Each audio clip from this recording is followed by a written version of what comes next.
Hello students, today we are going to present the second and last part of water pollution of EVS environmental studies.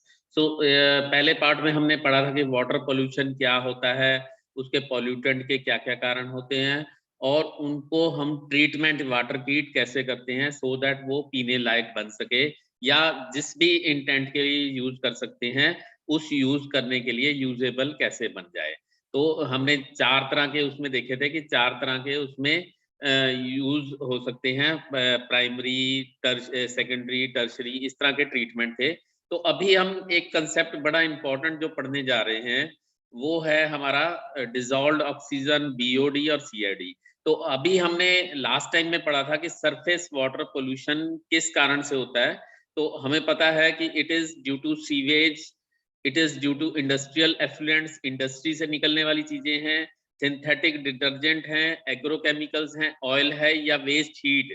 हमने बताया था कि कोई ऐसे thermal plant हैं जहां से कोयला पानी में फेंक दिया जाता है ठंडा करने के लिए, तो उससे भी वाटर हीट बनती है। तो इसके इफेक्ट्स क्या होते हैं?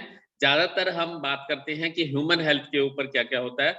तो हमें पता है कि इससे पैथोजेन प्रोटोजोआ होता है जिससे कि डिजीजेस पैदा होती हैं, कॉलरा, जॉन्डिस, टाइफाइड टाइप के।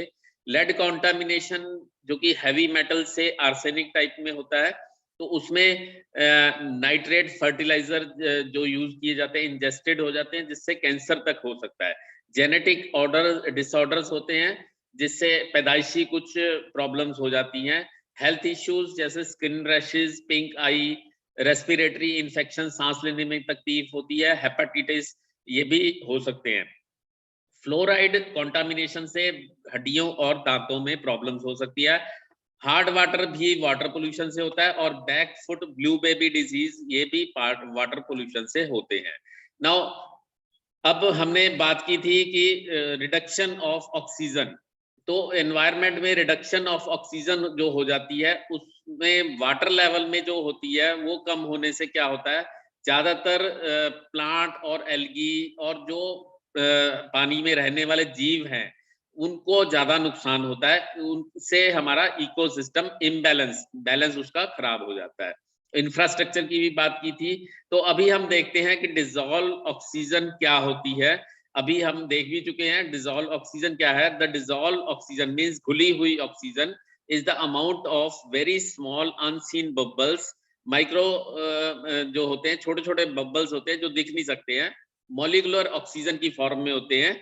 It is of gaseous oxygen mixed in water and is available to aquatic animals, जो पानी में रहने वाले जीव हैं उनके लिए अवेलेबल होती है फॉर रेस्पिरेशन, उनकी सांस लेने के लिए।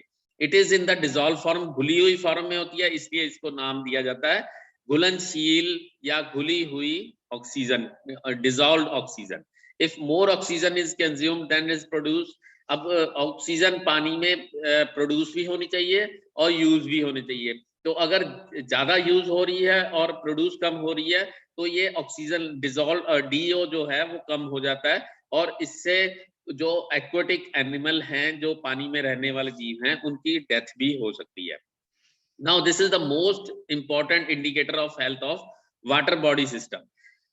मैंने बताया कि ये बैलेंस करता है प्लांट्स एंड एनिमल्स को और इसकी मेजरमेंट होती है मिलीग्राम पर लीटर। मिलीग्राम पर लीटर, 1 लीटर पानी में कितनी मिलीग्राम मिली हुई है, इसको हम परसेंट सैचुरेशन भी कहते हैं।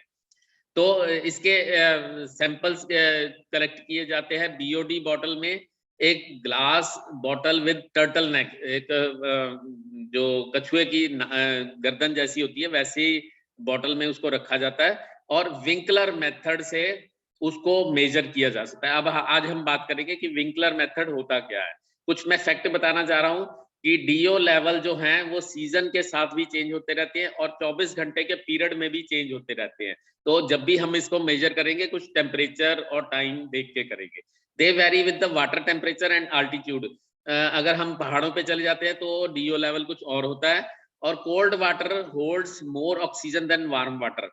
कोल्ड वाटर में ऑक्सीजन ज्यादा रह सकती है as compare to warm water. And water holds less oxygen at higher altitude. अगर पहाड़ों पे चले जाए तो पानी में ऑक्सीजन कम होती है।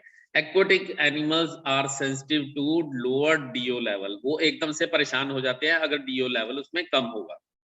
तो विंकलर मेथड क्या होता है, इसमें क्या होता है, सबसे पहले एक सैंपल बॉटल को फिल कर देते हैं विद वाटर, पूरे वाटर से भर देते हैं, उसमें कोई भी एयर नहीं होनी चाहिए ताकि एयर उसमें कोई एरर ना आए।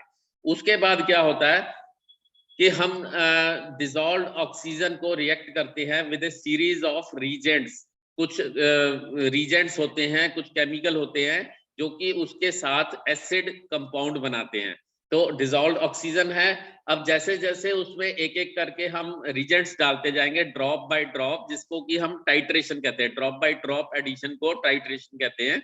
And these reagent neutralize the acid compound and causes a change in the color of solution। तो जैसे जैसे वो एसिड कंपाउंड उसके अंदर न्यूट्रलाइज होता जाता है, उस पानी का कलर चेंज होता जाता है। और the point of reagent added at which the colour changes is the end point, और जहां पे पानी का कलर चेंज हो जाता है उसको हम एंड पॉइंट कहते हैं। दैट मीन्स इस एक्सपेरिमेंट का एंड आ गया है, और जितना उसमें रीजेंट ऐड हो गया है दैट मीन्स उतनी उसमें ऑक्सीजन डिसॉल्व थी, क्योंकि जितनी ऑक्सीजन डिसॉल्व थी उसमें घुली हुई थी, रीजेंट ने उसको न्यूट्रलाइज कर दिया, उसको खत्म कर दिया, खराब कर दिया। तो जितनी वो न्यूट्रलाइज उसको करेगी उससे पता चल जाता है कि इसका कैलकुलेशन करके हम निकाल सकते हैं इसमें डिसॉल्व्ड ऑक्सीजन इतनी थी। ये इसको दिखाया हुआ है कि हम एक उसमें पानी भरेंगे, उसमें एक एक करके पानी लेके सैंपल जितना भी लिया है, सैंपल लेने के बाद उसका पूरा ढक्कन बंद कर देंगे और धीरे धीरे ड्रॉप बाय ड्रॉप उसमें डालते रहेंगे।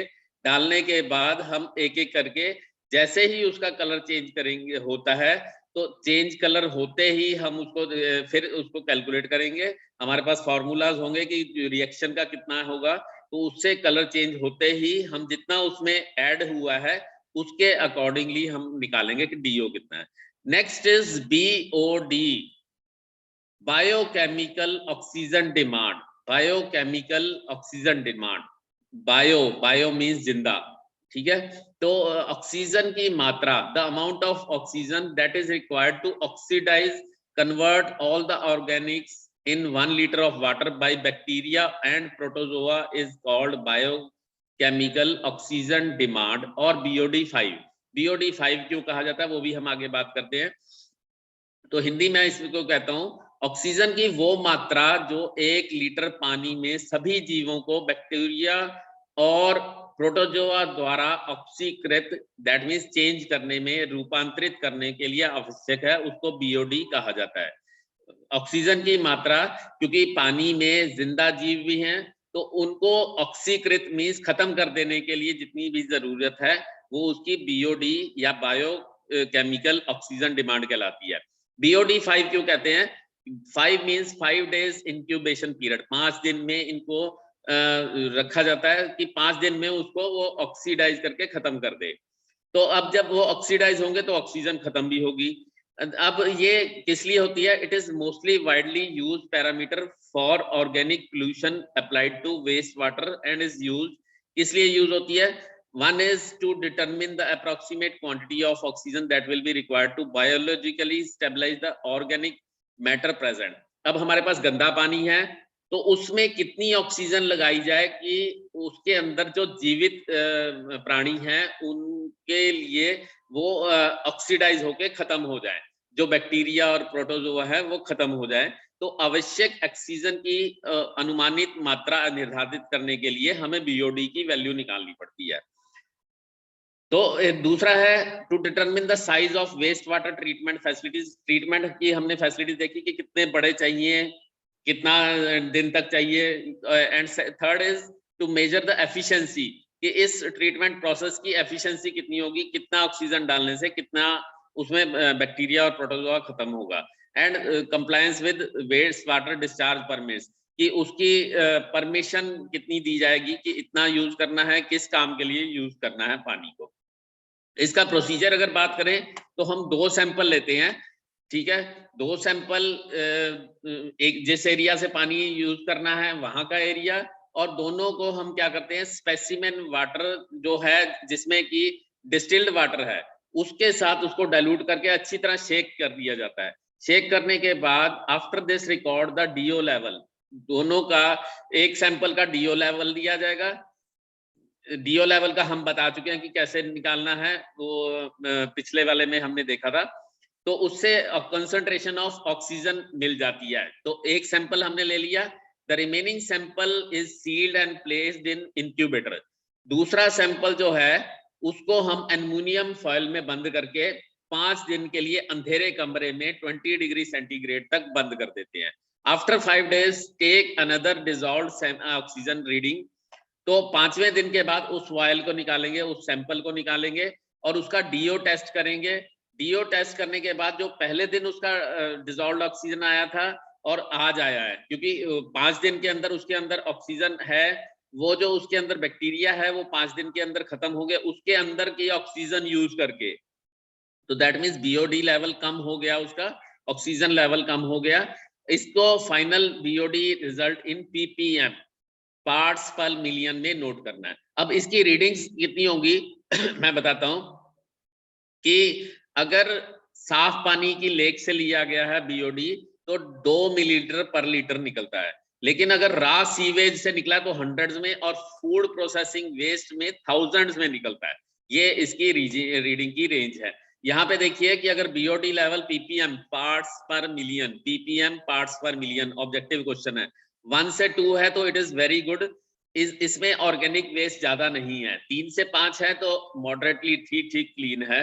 6 से 9 है तो पुअर है, और 100 से ज्यादा है तो वेरी पुअर है, इसमें ऑर्गेनिक वेस्ट मिली हुई है, ये इसकी क्वालिटी है। और 6 से 9 में बैक्टीरिया उस वेस्ट को डीकंपोज कर रहे हैं।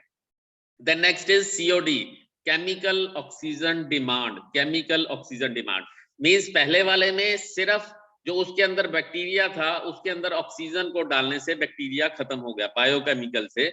यहाँ पे एक केमिकल डालना पड़ेगा उसको खत्म करने के लिए।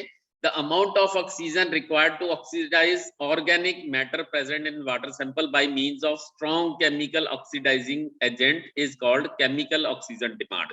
सीओडी, केमिकल से खत्म, एक मजबूत रासायनिक ऑक्सीकरण एजेंट के माध्यम से पानी के नमूने में मौजूद कार्बनिक पदार्थों को ऑक्सीकरण, उनको ऑक्सीडाइज करना है।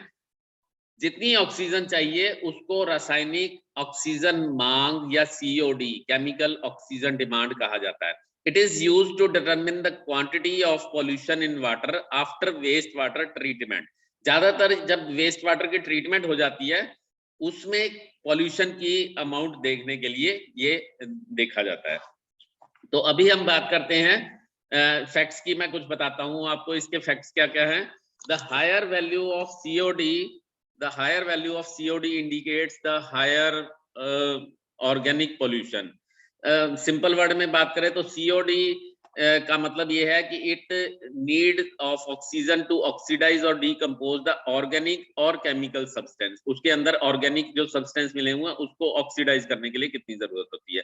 COD consider both the organic and inorganic, क्योंकि केमिकल है तो वो दोनों की बात करता है, उसके लिए ऑर्गेनिक और इनऑर्गेनिक दोनों ही एक बात होती है।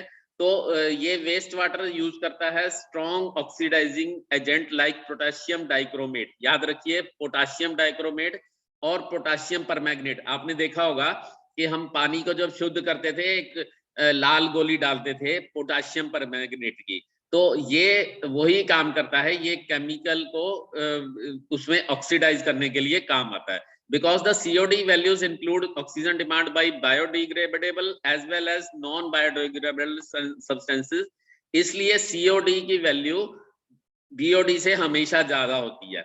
लेकिन यहाँ पे BOD 5 से क्या है, BOD 5 5 दिन के बाद हमें पता चलता है COD सिर्फ थोड़ी देर के लिए 3 घंटे के लिए उस पानी को छोड़ दे तो ये डाइजेशन के लिए शुरू कर दिया जा सकता है। आपको पता है कि पानी में वो लाल गोली पोटेशियम परमैंगनेट की डालने के 3 घंटे बाद वो पानी पीने लायक हो जाता है। इसको मेजर करने का क्या तरीका है, COD मेथड में हम प्रोडक्ट को फॉर्मेशन जो COD बन जाता है, it formed by oxidation of organic waste water is not measured but the consumption of the oxidant, जो हमारी ऑक्सीजन यूज हुई है उसको करते हैं। COD is given as mg of consumed oxygen per liter of waste water। Milligram of consumed oxygen पर litre of waste water. DO का याद कर लीजिए, बीओडी का याद कर लीजिए, सीओडी का क्या है, मिलीग्राम ऑफ कंज्यूम्ड ऑक्सीजन, जितनी कंज्यूम हो गई है वो याद करनी है आपको।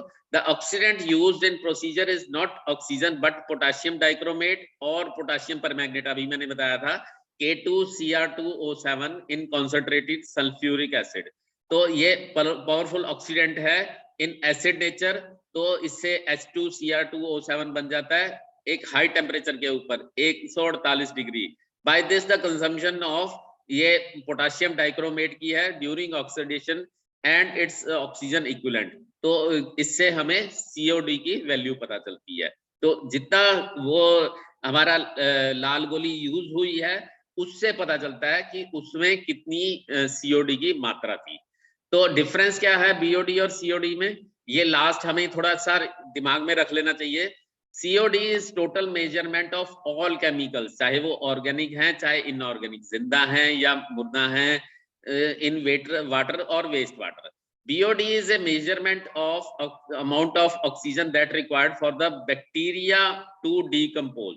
बैक्टीरिया डिकम्पोज करने के लिए BOD की जरूरत पड़ती है। एंड वैल्यू ऑफ COD मैं ऑलरेडी बता चुका हूँ कि COD is always greater than BOD, उसकी रेशियो ज्यादातर 2:1 होती है। So that is all for today. Thank you very much.